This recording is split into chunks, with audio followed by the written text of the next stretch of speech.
Good afternoon, evening, or morning, everybody. Hi. So let's just get volume up and running, and I hope you can all hear us the way you should. Here we go. So we have a few more people which will be joining shortly. So we'll wait for 1 or 2 more minutes. But yeah, thank you everyone who's already here for logging in today and taking the time for this insight webinar regarding multi-system setup. That's what we'll be covering today. For everyone who's already joined, maybe some background information. We'll be recording this webinar and we'll be sending you the link to the recording afterwards. Depending on which webinars we do, we will also include project files and things so you can reconstruct the things we have been doing. Today's webinar is a bit more straightforward as we are mainly working with 2 systems, which we'll see shortly. But yeah, we'll have a recording ready for you after the webinar. So, what do you say, Jan? Should we dive in?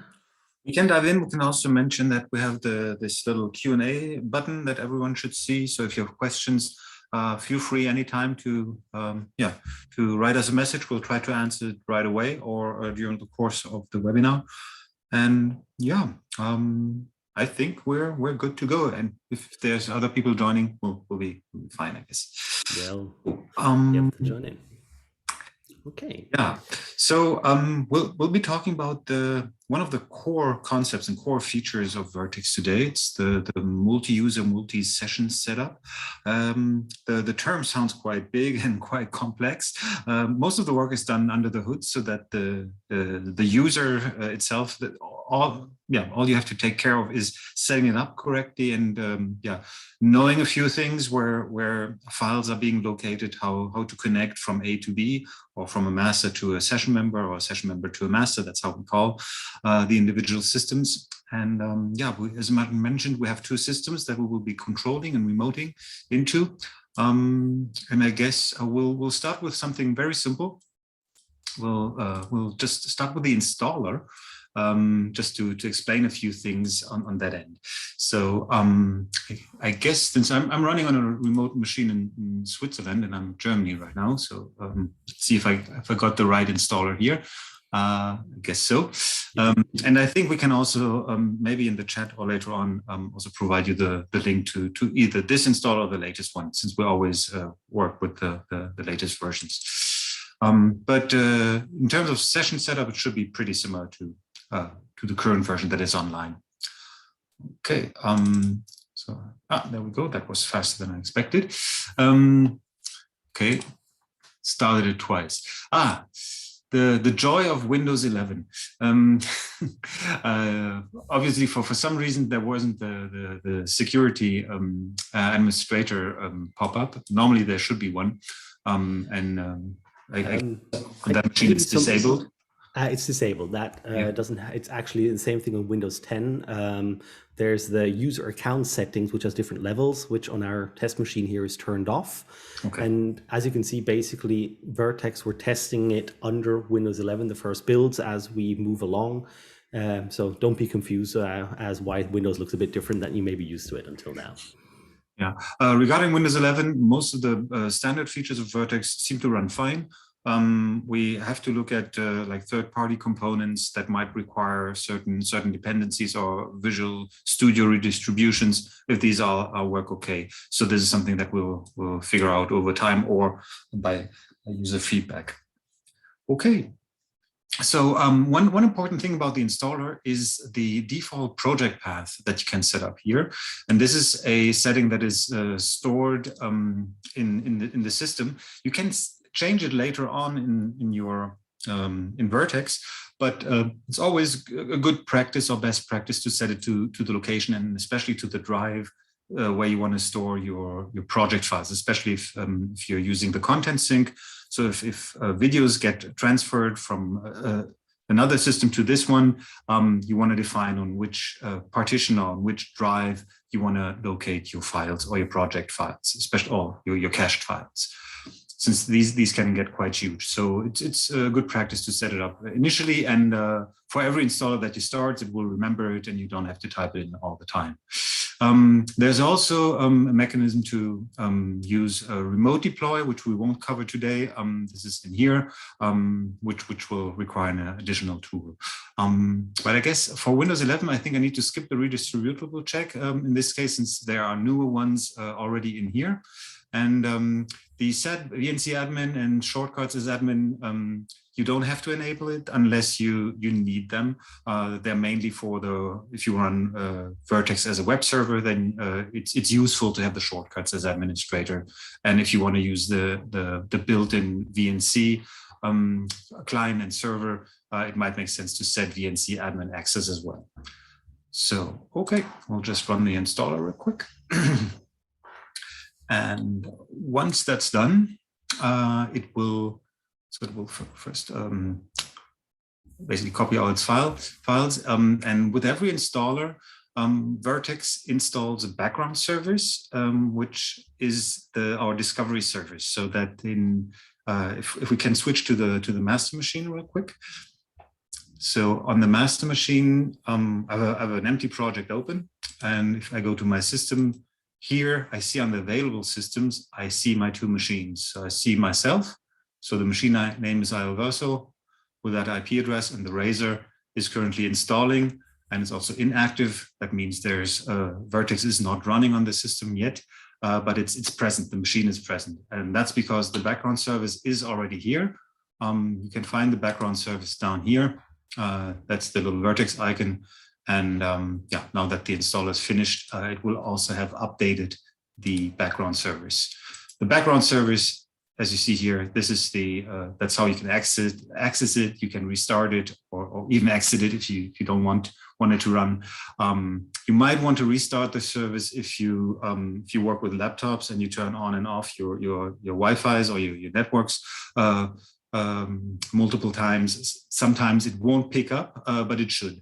So, but a restart here will let you rediscover your Vertex machine over here. So then I would say let's put the remote machine on a pip so that we can see it down here. And if I want to connect to a system, if I'm not actively or sitting in front of the machine, I can go to my available systems section and simply right-click on the machine and trigger a start Vertex, and then it will start Vertex on the remote machine. So you have a couple of commands here where you can start and stop Vertex, and start and stop the NDI streamer or shut down Windows. So these are commands that you can set and send to the machine to do something with it, so that you don't have to walk over and do anything. Now that it's started, it will show as active. And now there are several ways of how I can join in this machine into my session so it becomes a part of my project. So the easiest way is to just right-click and say click on Add as Session Member. That's one way to do it. Another way would be to go to File, Add Session Member, and type in either the IP address and connect to IP, or you just pick the machine from here and connect to the system. So that's when you invite the system from the master system to your session. Or if I go to the other system, and maybe Martin can, thank you. I can click on the startup page, connect to master. And here I can choose how I want to connect. And if I don't use any of these options, I can type in the IP address of the master, or I can find the master down here. So it will also only list the master for me, not myself. So these are the three ways of how you can connect system with each other. And let me quickly cover the as guest and proxy only mode. If you would use this machine as additional editing machine, and you want to just join into a session, and you just want to be there temporarily to do edits, you can join as guest. And as soon as you disconnect, your machine will be removed automatically from the project. You can also set to receive proxy only or thumbnails only. So in case you don't want to have all the content being transferred to your machine. Okay, so my favorite way is just going in here and clicking Add a Session Member. And what happens then is that the master machine, which is the first one that created the project, will send over the project to the session member. And yeah, now that this is done, the two systems are in sync. And yeah, I guess Martin, you want to add something to this? I maybe have a few words. We've been using a few themes like master, session, member, session. What exactly do we mean? What is the base concept underlying Vertex when it comes to connecting multiple systems? And maybe some of you know other products which are mostly based on a master slave, so to speak, or a player and manager, whatever they may be called. It's always the same flavor, different name. But what it ends up having is you have one machine which takes care of management and one machine which takes care of playout. And these are in many cases separate products, completely separate editions, which you cannot mix. Vertex is a lot more open when it comes to that regard. Speaking, we connect any number of systems together into a session, and per default, every system has the same data and has different roles. So for example, what we are calling the master is not a separate product. It is simply a Vertex suite or a Vertex edit in this case, which can take over the role of a master. And then the session member can either be a system which plays out content, but it could also be a system which another programmer uses to do editing. So it's not a classic master slave or manager player system. It's more a bit inspired from lighting desks where you have multiple machines working together in, so to speak, a session. And that's why we talk about session members and masters. And we'll, a bit later on the webinar, we'll also find out how we can switch these roles around. So these are not fixed. These are things you can assign to different machines. And by default, the machine where you open your project first is by default the master, since it's the first one, the first instance that is there, and you can change this afterwards. And you can also see that in the top menu bar on the master machine, it says master, and on the other one, if Martin switches over, it will say session member, and will also give you the online or offline status. Okay. So yeah. I would say, how about we get some content into the project? It's a lot more fun with content. Yes. So I'll just import some video files or some files that I have laying around here. Okay, just open that. And so now these are being locally processed, and you see the updates on the session member immediately, and the content is being transferred also to the session member machine. And this goes pretty fast since they're not very large. But the content sync is something that is organized by the master machine, and it gets faster the more machines you add, since it's a peer-to-peer network technology. So the more session member you have, it's not a serial process where the master sends the first file to the first machine, then once it's completed to the second machine, and so on and so forth. So it works in a peer-to-peer fashion. That means once a file is being started to be transmitted to a system, and for example, system one, and you have 10 systems, and once system one has a certain amount of data, it will start sending that data to other systems. And this basically makes good use of the network bandwidth and lets you distribute files very, very fast, in a larger network with many systems. You can also turn off the whole content sync or the content transfer. There are buttons here to do this, like this is a global or temporary on and off, but the content sync is also managed in the project settings, where you can define how content is being distributed. If you want, I could go into some depth here and give you some background of what happens to content when it is processed and sent around. So as Jan has already opened, there are multiple ways of how the content sync in Vertex is handled. The default way is that the content is copied into the project path on every session member. So you recall when we had the installer, we set a default project path. This path is where, per default, that's the default setting, the content is copied. But we have a few other modes which might be quite interesting. One of our very popular modes is the relative path. What this does, it copies the content into your project path, but it keeps the original file structure. So for example, if your content is on C/myfancycontent, it will create a folder C with a subfolder myfancycontent inside of your project path and put the files there. This allows you to keep a relative reference to your content. And source path, as it explains, puts everything in exactly the location it is. So for example, we have a lot of clients, especially in the show world, who use, for example, C content and put all their content in there. And then using the source path sync method, all of the content gets transferred into, for example, C content on your destination system, on your session member. So these are a few default ways which you can set while setting up your content sync.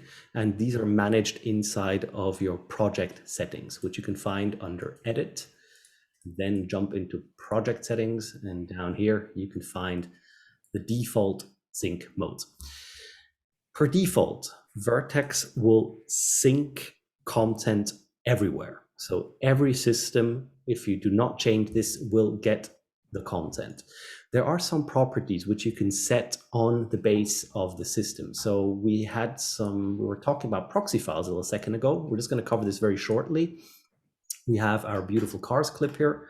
Zoom in, you can see this is a more or less pretty HD file. If I click this little triangle down here, I can enter the proxy mode, which you can see I have a low resolution preview file, which is exactly the same frame rate, just in a low resolution and a different codec, which allows you, for example, if you have 4K and beyond content, and then you have, so to speak, massive files on a very high power system, but you join the system with a notebook and you just want to manage or program things. You don't need the final content. You can use a proxy files.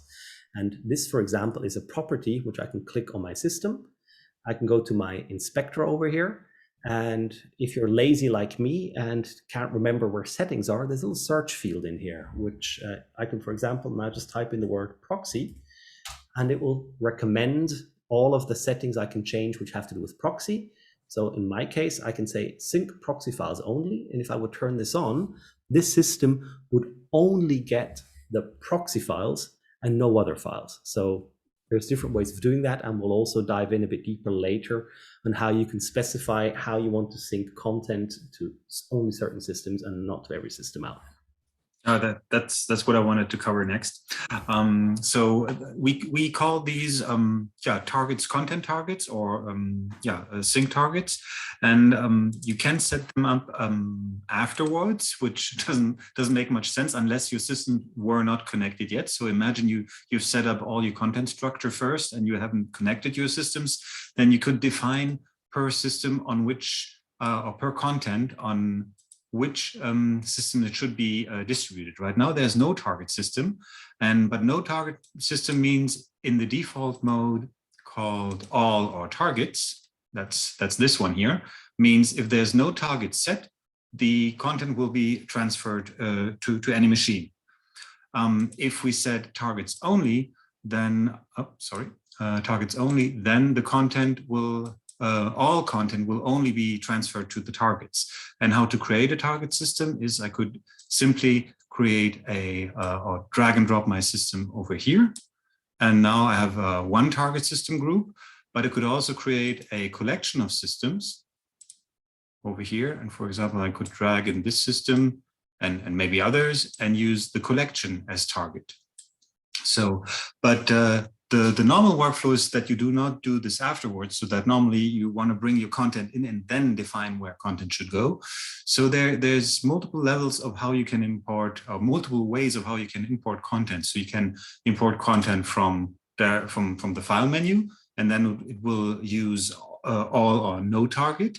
But if you've created a collection, or if you right click on a system, for example, on system 2, and choose import content from here, then this system will be automatically be set as target for that content. The same works for the collection. If you right-click on a collection and import file or image sequence or image or directory, then all the files imported will use the systems in that collection as targets automatically. Which is a... If you have any questions, feel free to type in the Q&A section. So feel free to use that tool. To stop us any time when it's too fast, too complicated, or you're missing critical steps. So regarding content import, transfer, I would say we've covered pretty much the basics. In regard to details of which contents and everything, we'll probably be doing a separate webinar further down the road, because that is quite a massive field of itself. But the big question is, how do I get a system to actually play something back? So if I jump back into our session member down here, we can see it's showing me the same UI with my controls, but it's not really doing any full screen rendering. And the question is, how do I get a system to do something like that? And that brings us back to the right-click menu, which you can see Jan is currently in the advanced mode. So we have a huge amount of settings. If we switch to the standard mode, it's a little bit less. It's a little less. You have, that's quite important to remember in Vertex. In everything, there's always two modes. I'm just gonna get rid of this guy. Down here, you can always choose the standard and the advanced mode, and this affects right-click menus, and it also affects how much is shown to you in the inspector. These settings are not gone. This is not a one-time decision that if you start in the advanced mode, in the standard mode, you can never switch to the advanced. It's simply a way of how you look at the application. So for example, on my Razor, which I'll turn back on down here, I can do a right-click and I can say enter full screen rendering, and it doesn't do anything. We'll look into why that is in a second. It's doing everything correct. I'll leave full screen rendering again. And if I jump into the advanced mode, I have a lot more options. Yeah, things of resetting things, trying to find network adapters, all of that. So always keep in mind you have those two windows you can actually look through at the application. So how do I get a content to actually play back on my Razor down here? I'm going to turn it back into full screen rendering. May I show the easy way first? Please do. Because I know you want to go down the difficult way. So that's why I'm trying to stop Martin. Please do. Predicting what he's going to do. So the fast and easy way is outputs and their surfaces are organized in an object called canvas. And the canvas there's always a default canvas that comes with the project when you start up. You can also create multiple canvases. And you see up here, from system 1, output 1, surface 1 is already in that canvas. But we have a system 2, and system 2, if we look in the tree, has also an output, and this output has also a surface. So you might wonder why we have surfaces per output. Simple answer to that is, imagine you have a quad splitter attached to a 4K output, and you want to drive 4 HD projectors from one output. Then you might want to have 4 warpable surfaces and 4 soft edge blends that you might need for that output. And that's where surfaces come into play, so that you can assign any amount of surfaces to an output, to have the flexibility of subdividing an output into several sections. And this can be useful for LED mapping, for mapping several outputs, or for mapping several distinct parts of an output independently. And for that, you can create surface. By default, there's a one-to-one relationship between output and surfaces. So for each output, Vertex creates one surface. The surface can be independent, and this part I'll leave this to Martin. So the quick way and the easy way to make sure that the session member also starts rendering here is I simply add a surface by right-clicking the render editor of the canvas, and I say add system 2 output 1 surface 2.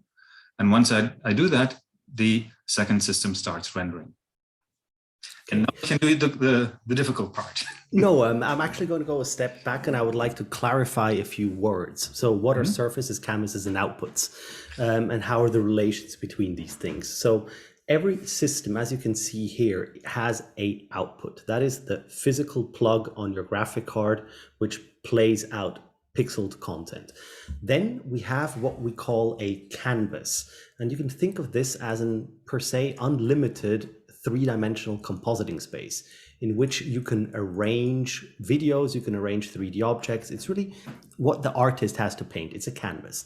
And in many systems or many products, you may be used to programming on a system. So you have a computer that has a license, it has a certain number of video layers, and you put a video on layer 1 and it will play back on that system. Vertex is a bit different. We work in a canvas which doesn't know anything at the beginning of its outputs. The outputs live on the systems, the canvas lives in the session and can be programmed. And the question is, how do we link the content we programmed in our canvas to a physical output? And that is what a display surface is. You can think of a display surface as a video camera, which records a part of your composition. We can actually turn this little guy on here. So you can see it has a little thrustrum. So it's actually looking at a part of the composition. And this surface is then, so to say, projected or put onto a physical output. So the display surface links the canvas, a part of a canvas, to a physical output on a system. And that is why Jan now went to the output menu, where inside of an output, you could find a display surface. So a display surface always has two core properties. One is the canvas it is looking at, and one is the physical output it is going to be playing the content back. And as you can see here now, on output number 1 of system number 1, we have display surface number 1. So this is a fundamental concept in Vertex, which is a bit different to other systems, but has a few absolute key advantages of what can be done with surfaces. Should we dive in? Just to show this a little bit in more detail. So if we imagine we have these two systems or the two surfaces here, and I'll just do an offset between the two just to demonstrate how a soft edge blend could look like. So for example, like that. So I simply offsetted the frustum so that this is the overlap in the center. And the second render editor here, you can see system 1 shows that portion and system 2 shows the other portion. And yeah, as I move any of the surfaces, so I can select them either here directly, or I can also pick them from the render editor if I change the filtering. So I can choose the canvas offset to determine which part of the canvas this surface should be looking at. And yeah, as Martin said, surfaces are assigned or attached to outputs, and this link can also be separated. So this is not fixed. So in case you need to swap a resolution around, or you want to swap out the system, you can reassign that surface to another system. A surface can always be assigned to one output of one system, not to multiple. That's one thing to keep in mind. Yeah, and there's yeah. Let's just do a very basic setup.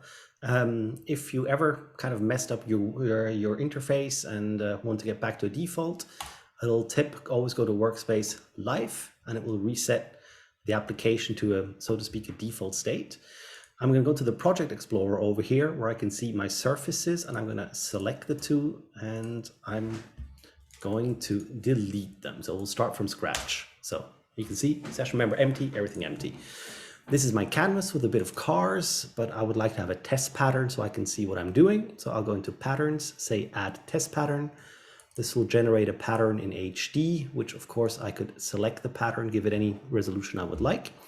And now I can go ahead and do a right click and say create new surface. And now it will ask me some questions. On which system do you want to have this? I'll say I want to have it on system number 2, output number 1. That is my session member down here. I'm just going to press OK, and there we go. We have a surface on our session member.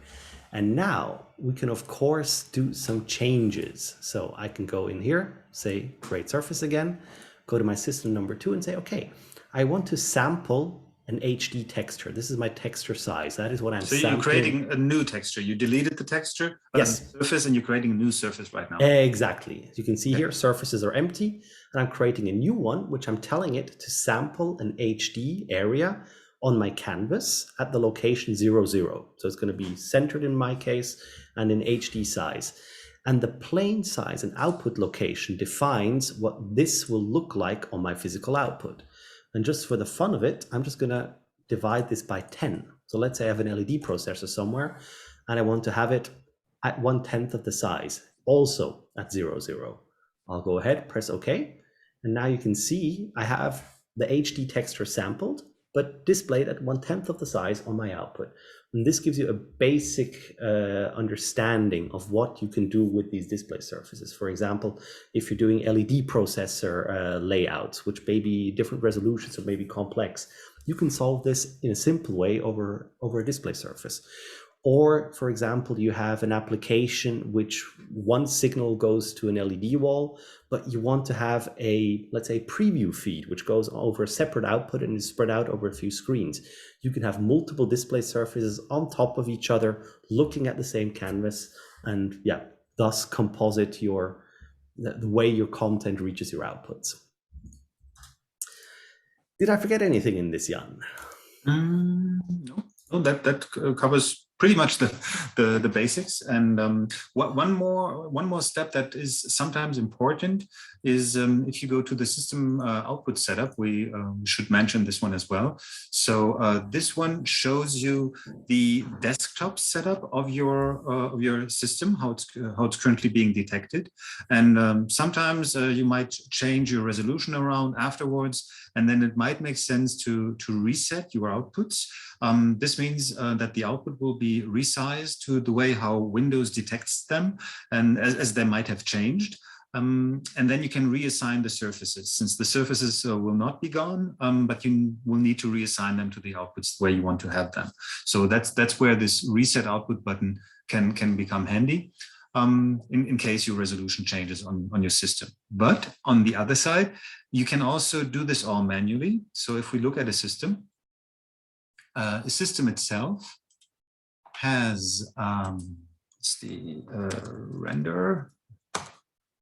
So it has a render window location on the desktop and has a render window size. And in that render window, it has an output, and the output has on that window also a location. Go to system, to my output. My output has also a location and size. That's up here. So that's the location, and the size is down here. So you can change that, and inside that output, you have your surfaces that are being placed.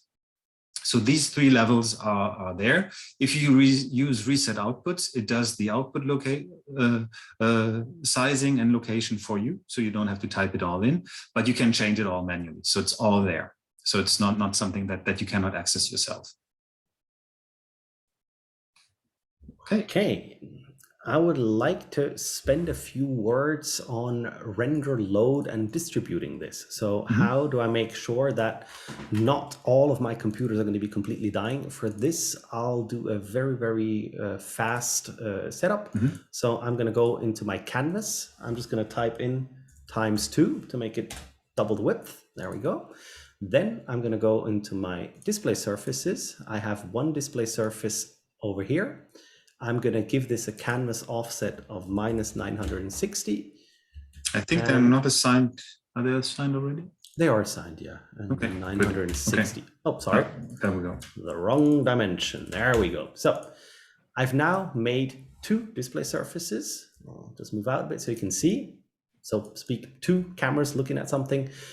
And now let's imagine we have different situations. This is our first situation where I have this clip running on both in the middle. So it has to be rendered by both systems, by both display surfaces. There's no way we can stop this. But what happens if, for example, this is a lot smaller and is only on this side? So it's should only be rendered by system 1. System 2 doesn't have to render this. How do we solve this? How can we distribute loads in our session. By default, both systems are rendering the same content. Exactly. Both systems that are in the same canvas by default render all the render elements, all the clips that you're seeing. Yeah, that is your first level of control, is the canvas. Per default, a canvas will always send the content it is displaying to every system which has a display surface attached to that canvas. That's the default. But there is a way which you can optimize that, which I can, for example, yes? I have to say that I think you want to show the render view only feature. This is new and is, I think, in the latest version. It's not in the latest release online, but the version that we are seeing here, we will have an update before Christmas where this will be in. Exactly. Which you can see here. We have this little render in view only thing. You find this on your clip container. And as soon as you flip this little, or you check this little checkbox, now only system number 1 will be rendering this content. System number 2 will not be rendering this content because the content is not present in its display surface. If I move the content over here, system 2 will start to render it as well. And if I put it over here, only system 2 will render the content. Mm-hmm. Correct. And the way it works internally, it's based on the frustrans. So as soon as the content enters this pyramid, as soon as more than 1 pixel is inside, then it will start rendering. So that's basically how that works. This is especially useful if you have split content on large display walls or on large systems where you have content pre-split for every projector, but you want to see them all in the same canvas. And that's a common use case with it. This is pretty handy. Especially if you come into ranges where, not every system is capable of rendering everything because, you're already at limits. So that is one of the key things to remember. The canvas is your first filter level of which content is being rendered, and the second level is per content itself, which you can decide should it only be rendered in the display surfaces which see the content, or in every display surface. Okay. So everything is nicely up and running in sync in our session, but we haven't been talking about time or synchronization at all. We just assume it all works. It does, but it might be good to have a basic understanding how it works. So regarding sync clocks and the clocking mechanism, there's one important indicator that you can always look at on all systems. That's in the top of the toolbar. There's a green line under the time. If it's green on all systems, means that the sync clock is running fine. So it receives its network sync clock and it's okay. If it's red, something is wrong with your network configuration. And you can, if I go to system 1 and to the network, here is the playback sync adapter. So you can have you can set up different adapters for different protocols that Vertex use internally. So one is that we saw earlier is the content sync can be set up on a different Ethernet adapter than the data sync.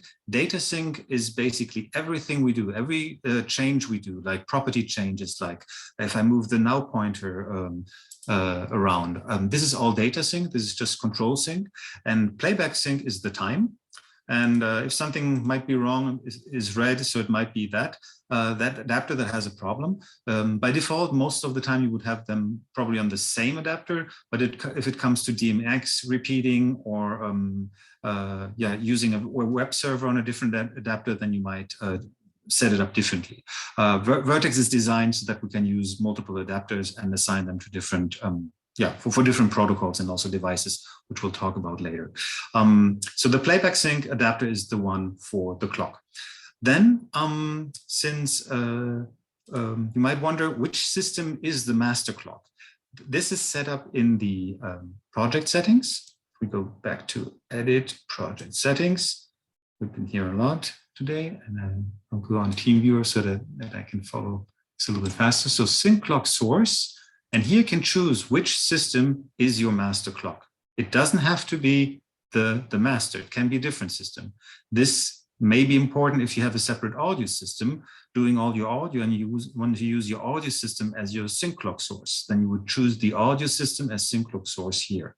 And you can also say choose for backup scenarios a backup system which could take over if that one is not present anymore, or if you want to take over the master role. So this is important to set up to choose which system is the source. And on each system, you can then define under settings which sync clock to take. So if it says system clock, it will use the network clock. If it says any other, like the Azure clock, you can use the standard audio, you can sync to a SMPTE timecode or even to the GPU. Then you can choose any of the others. But by default, if you just want to sync on the network, your system sync clock would be set to system clock, so it reads from the network. And on the master, by default, it's set to standard audio. If you happen to have a computer without an audio interface, it will try to fall back to the standard clock, or you can choose a different one here. Maybe some context on why this clocking is so important in Vertex. There's, in a classic master-slave situation, you have one system which has the clock and everyone else listens to that clock. If that master clock dies, everyone dies. That's the basic master-slave setup. Vertex is a bit different. We have one clock master, which in turn synchronizes all of the other systems which are in your session. That is why every session member has to be on its system clock. And what Vertex does, it synchronizes the system clock. So you have one time master, which is pretty much the source, but everyone else synchronizes to that. So if your time master, for example, severs its network connection and suddenly your systems are now running independently, they're not in a session, they're not connected anymore, they will still keep on running, they will still have a sync clock.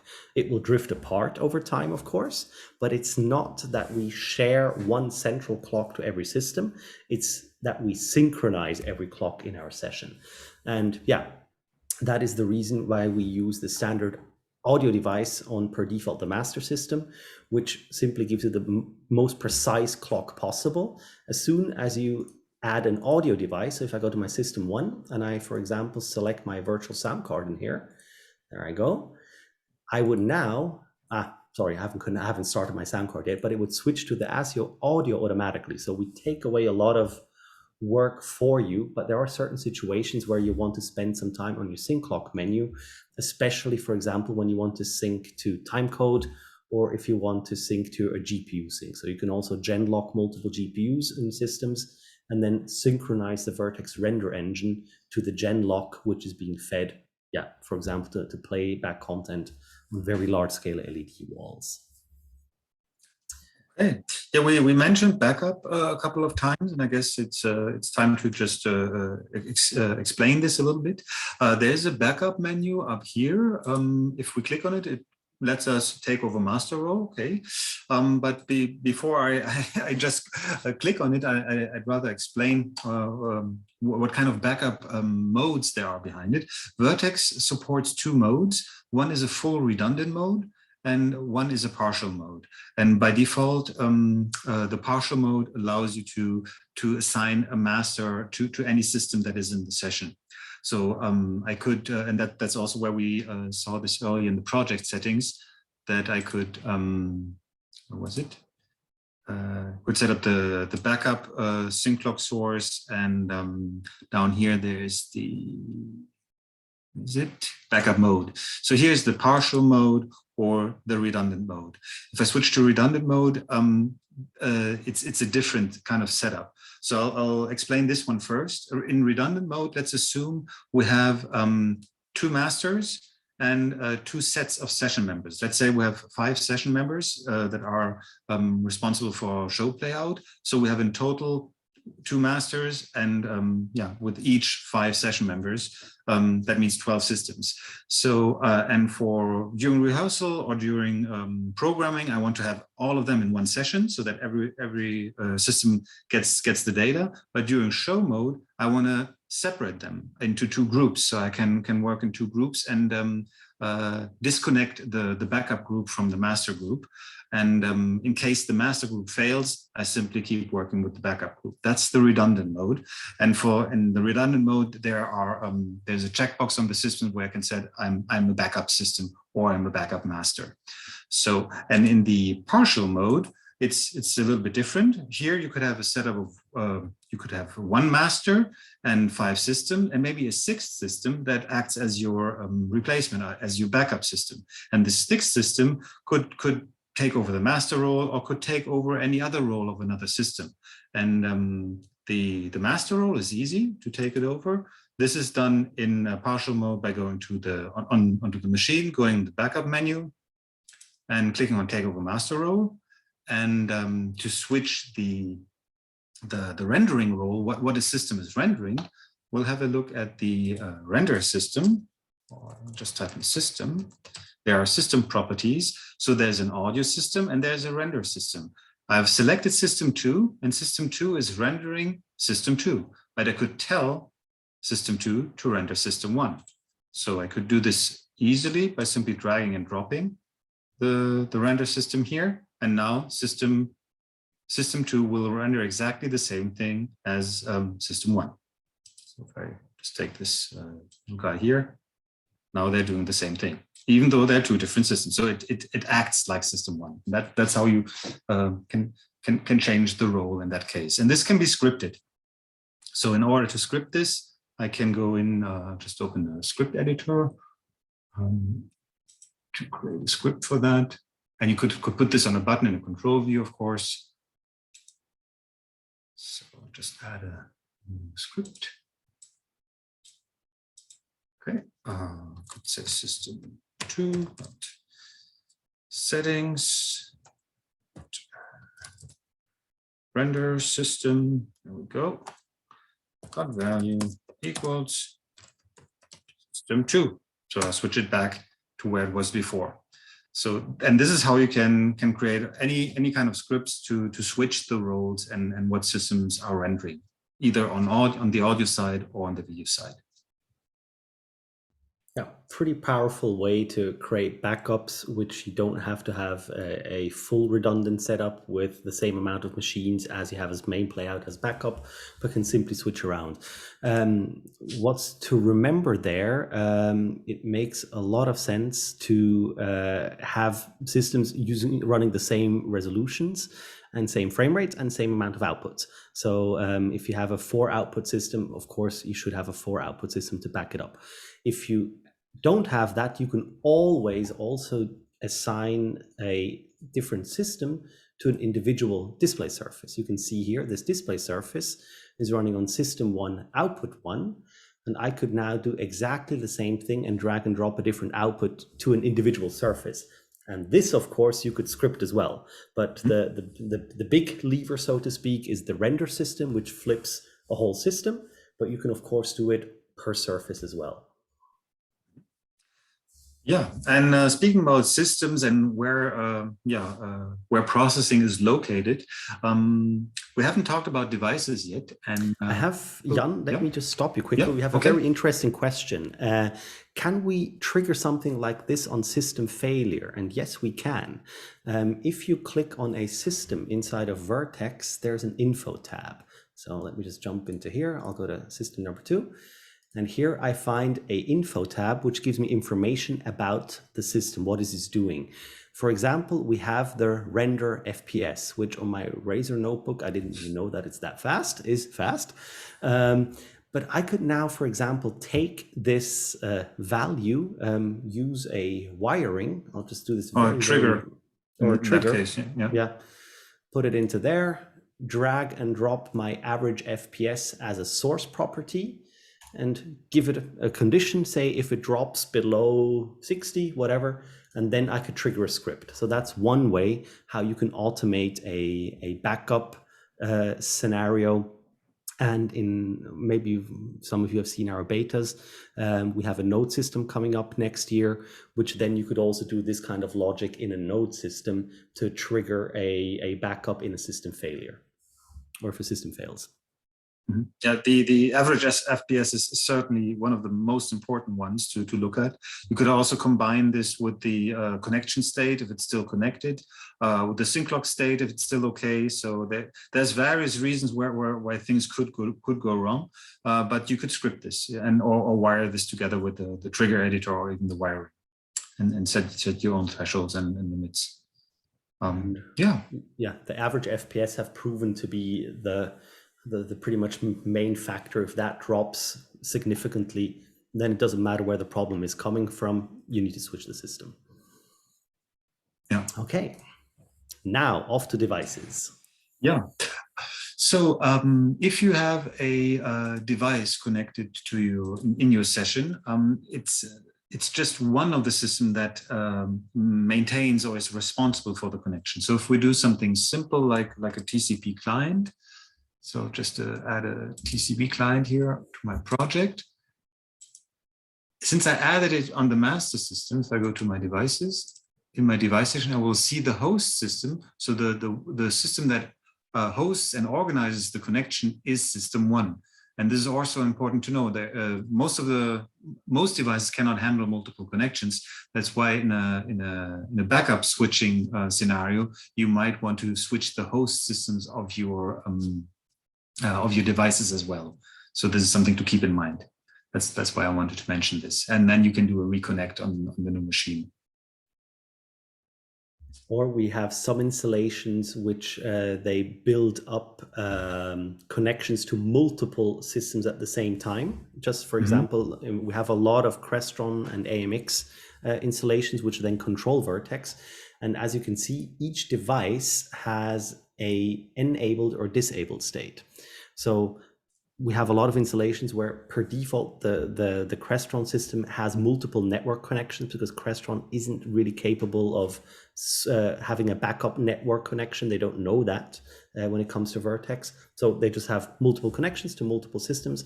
And then in a failure case, you can enable and disable devices in Vertex to still have a connection, for example, to the Crestron system. And we have one installation where that's completely automated as well. Okay, so we've covered quite a lot in the past nearly an hour. Yeah. Yeah. Are there certain questions you would still like to have answered? Things were unclear, or you would like to have some more context or some more information on? Just let us know. Okay. In redundant mode, can each master have a Stream Deck? So. Why not? Yes, it can. Why not? You can. It's the only thing you need to do is if you have two systems, make sure that each of the Stream Decks has its own device host system. That's how I would do this. Since they're connected to each one. There we go. Yeah, there you go. Yeah. As it's as the Stream Deck is a USB connection, it's pretty much limited to one system anyway at the same time. And yeah, that is the host system of the Stream Deck, which defines where it is connected. In a recent version, I think a week or two ago, we enabled the reconnect button as well. So if you want to do a hot replug of your Stream Deck, so you can unplug it from your master system and plug it to the other one in case you don't have enough Stream Decks, then you can simply swap this one and reconnect it also. That's also possible. But again, with the latest version. Any further questions? Yeah, let me see if I have anything else to add. Could certainly go into other details, but when it comes to session mode, we could either dive in or we could look at something in the upcoming version in regards to content system targets. Right. Yeah. Let's have a look at this one, since the R1 for 2022 is around the corner. A beta has been sent around, and we will have a new beta also before Christmas. This beta is in a separate branch. we used to have, or we have the release branch, which is the most stable one. And we also have a current version, which is the normal beta that you see online. And we have our internal beta, which is this one here, this node system that we send around for testing. And this has all the new features regarding the project explorer has been brushed up to have more filtering, and I'll show this in a bit. Before we dive into Debian, we have a question. Mm-hmm. When using an external web host, how do you swap control of the master? So when controlling Vertex externally. Question. One moment. I would first check if there's a command for that.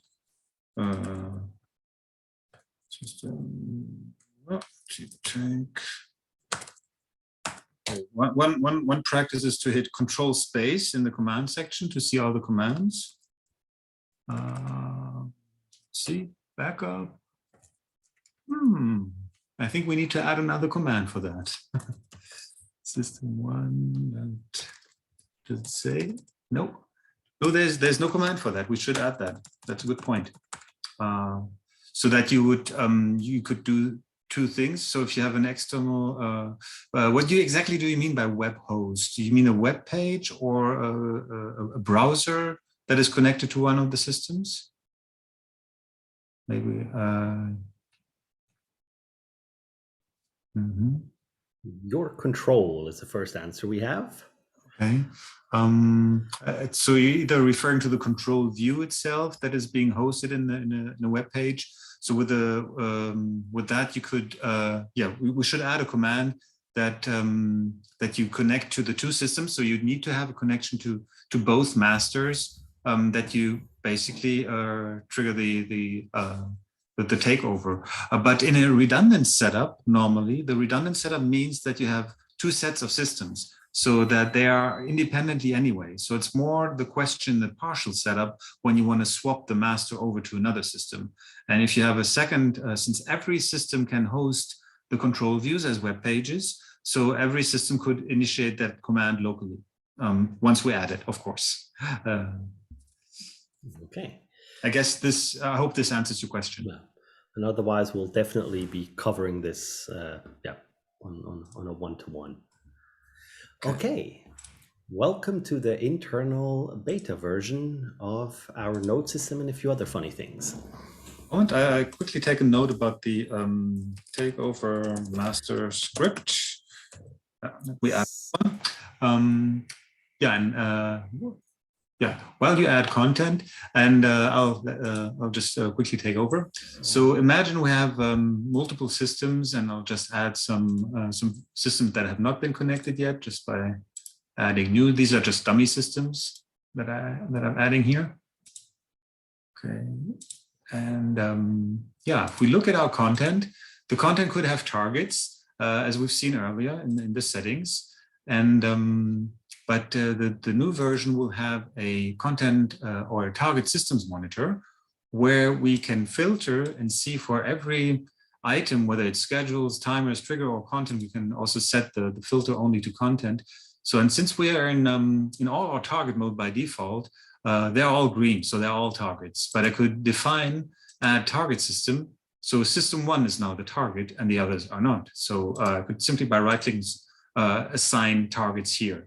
And the more content we add, we also have some filtering mechanisms built in so that we can filter and do a quick refresh here. So I want to see only my crocodile. So it does a live update and filtering, so that this filter is now everywhere. So also have it in the content section, the project explorer section, so that you can quickly filter your view just to the content you want to interact with. And here's also the major level of the core object, whether it's content objects, whether it's processing. Processing is for nodes and for schedules and timers. And I need to, I think I need to close my filter because it's looking for timers and schedules when I went to processing here. So you can also define which system is actually running the timers, triggers, and wirings. When it comes to content targets, there's a quite neat selection of features. So for example, you've imported content, you've spread it everywhere, and then as Jan showed, you go ahead and start doing only selective target systems. The content is still going to be on system number 2. It's still going to be on system number 3. This doesn't delete anything. It only takes out the content target. But we have added some tools for content cleanup to do exactly that. So for example, if you've started to build your installation, suddenly you start running out of disk space, you can actually start clearing content on all of your remote machines, on all of your session members, by using this content cleanup in the tools. This is also in the current version, so this is not just in the new version. So so this way, with this matrix kind of view, the whole target systems management will become a lot easier. Yeah. Okay. Any more questions? Feature wishes? That's always a dangerous one to put out there. Yeah, I have no problem with that. Yeah. Okay. Maybe when it comes to questions, I never get tired of mentioning it. If you're trying Vertex, there's a trial version online, which you can use, which has no limitations except for a watermark. And you have any issues whatsoever, please go to the help menu. And yeah, what I just did now, I clicked on the online manual, which you can also, of course, consult. But you can also go ahead, go to send ticket, and then we have an integrated ticketing system into the application. Enter your email, type in what's wrong or what's not working for you, type send, and the ticket will be launched directly into our support system, where our support staff, or Jan and I, will take care of it and try to come up with a solution for your issues as soon as possible.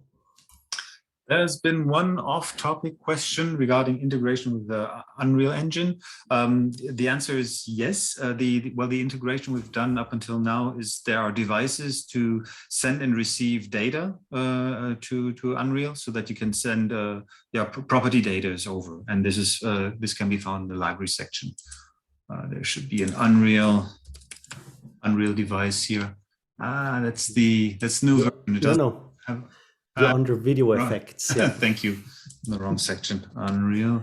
Yeah, there's an Unreal sender and receiver, and this way you can pass data between the application and send it to a blueprint of Unreal. So that device is down here, and you have you can send integers, floats, and yeah, send these around. And animate them as well. So if you want to animate something in Unreal, you could use the sender and have your data animated in the timeline.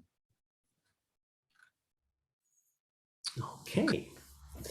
In that case, we would leave you guys off to have coffee, or one more thing, Jan. One more thing.